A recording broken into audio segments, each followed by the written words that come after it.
बिस्मिल्लाहिर्रहमानिर्रहीम। दारुल हुकूमत में एक इंतहाई अहम मुलाकात होनी है और ये मुलाकात जो है जिसे हम कहते हैं कि ये आइस मेल्टिंग इसको कहा जा सकता है, इसलिए कि ये मुलाकात होगी वज़ीर आज़म पाकिस्तान और वज़ीर आला खैबर पख्तूनख्वा के दरमियान, यानी अली अमीन गंडापुर और शहबाज शरीफ जो है उनके दरमियान ये मुलाकात होनी है। और इस मुलाकात को ये देखा जाए तो बज़ाहिर ये एक पहला बाज़ाब्ता या रस्मी राब्ता होगा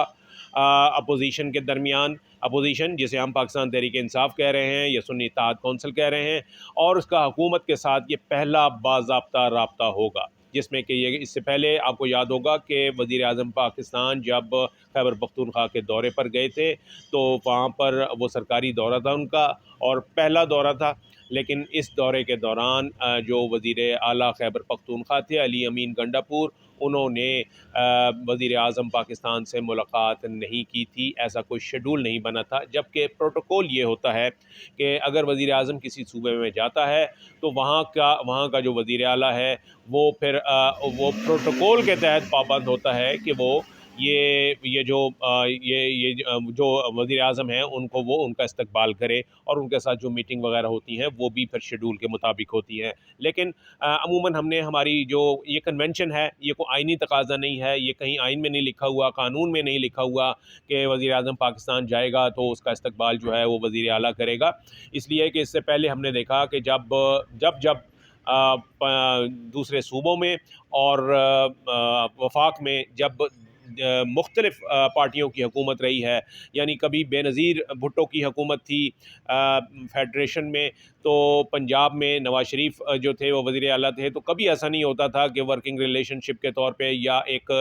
जो एक प्रोटोकॉल होता है उसके उसके तकाज़ों के मुताबिक जो है ये इनके लिए इस्तकबाल के लिए आए हो, बल्कि ये एक बाकायदा एक सर्द जंग होती है, एक रस्साकशी होती है जो कि एक चल रही होती है पार्टियों के दरमियान। तो उसी लिए जो वफाक और ये जो इस वक्त है, लेकिन ये आज की जो मुलाकात है ये इस लिहाज से इम्पॉर्टेंट है। कहा यह जा रहा है कि जी शायद ये कोई किसी डील के नतीजे में हो रही है। ये भी कहा जा रहा है कि जी बर्फ़ पिघलने लगी है, तो शायद अब ये मामलात को आगे बढ़ाने के लिए पहली मुलाकात है जो कि अली अमीन गंडापुर बहैसियत वज़ीर आला करेंगे वज़ीर आज़म पाकिस्तान से।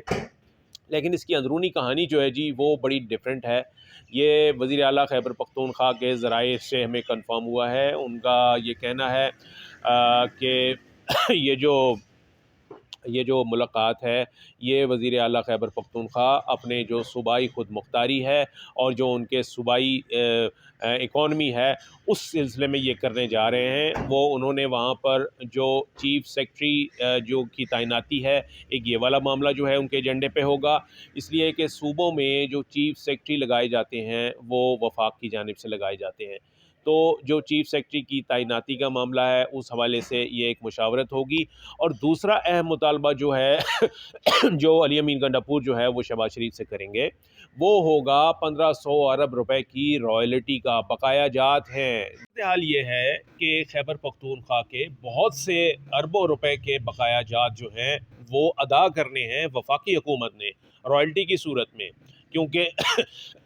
ये बात जहन में रहे कि जो बिजली बनती है वो उसका एक बहुत बड़ा चंक जो है वो खैबर पख्तूनख्वा से आता है और खैबर पख्तूनख्वा में जो डैम है वो वहाँ से आता है और उस बिजली की रॉयल्टी जो है वो फेडरेशन जो है वो उसको पे करता है। और ये बात भी जहन में रहे कि इस वक्त जो सबसे सस्ती बिजली है वो खैबर पख्तूनख्वा से जनरेट हो रही है, यानी जो हाइडल पावर जो खैबर पख्तूनख्वा से जनरेट हो रही है वो इस वक्त सबसे सस्ती है। और उसको जब हम मेन स्ट्रीम में लेकर आते हैं तो तब कहीं जाकर हमें ये बिजली का ये यूनिट जो है जो आजकल हमें 50 रुपये पड़ रहा है ये हो, अगर खैबर पख्तूनख्वा की बिजली ना हो, वो इस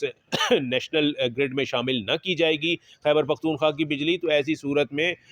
जो दीगर मुतबादल ज़राए से आने वाली बिजली है वो हमें 100 रुपये यूनिट जो है, एक यूनिट 100 रुपये का पड़ेगा। तो एक तो ये कि सूबा खैबर पख्तूनख्वा का ये कंट्रीब्यूशन है बहुत बड़ा, और उसके ऊपर अगर उनको रॉयल्टी भी ना मिले तो ये एक बहुत बड़ी ज़्यादती है। तो इसी चीज़ की डिमांड करने के लिए अली अमीन गंडापुर जो है उन्होंने ये अपनी मुलाकात जो है वो शेड्यूल की है। वज़ीर आज़म हाउस के ज़राए ने ये कन्फर्म कर दिया है कि ये मुलाकात जो है वो आज होगी और इसके लिए शाम का वक्त जो है वो मुख्तस है। और इस लिहाज से देखा जाए तो ये एक अच्छा शगुन इसलिए भी है कि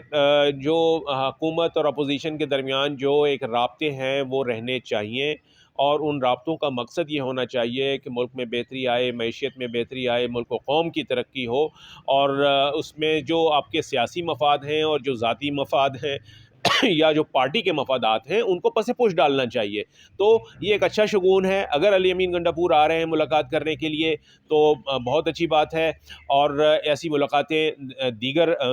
जो स्टेजेस हैं, दीगर जो मराहिल हैं वहाँ पर भी होनी चाहिए, यानी ये और दीगर सतह पर भी होनी चाहिए। यहाँ पर इस वक्त जो सुन्नी इत्तेहाद कौंसिल के पास यानी पाकिस्तान तहरीक इंसाफ के पास जो हुकूमत है वो सिर्फ इस वक्त खैबर पख्तूनख्वा में है, यानी जहाँ उनका इख्तियार है, जहाँ उनको इक़्तिदार मिला है वो सिर्फ खैबर पख्तूनख्वा है। तो अगर उस सूबे का वज़ीर आला अगर मरकज़ में आ रहा है तो ऐसी सूरत में उनके जो न सिर्फ ये कि उनको वो जो ड्यू प्रोटोकॉल है वो मिलना चाहिए, बल्कि जो उनके जायज़ मुतालबात हैं उसको पूरा भी करना चाहिए और फिलफौर करना चाहिए। ये एक अच्छा कदम होगा कि आप जो बातें यानी मुलाकातों के साथ और मुज़ाकरात के साथ करनी होती हैं वो फिर उनमें मज़ीद पेशरफ्त होगी और बहुत से मसाइल का हल जो है वो ये मुलाकातें ही होती हैं। Thank you.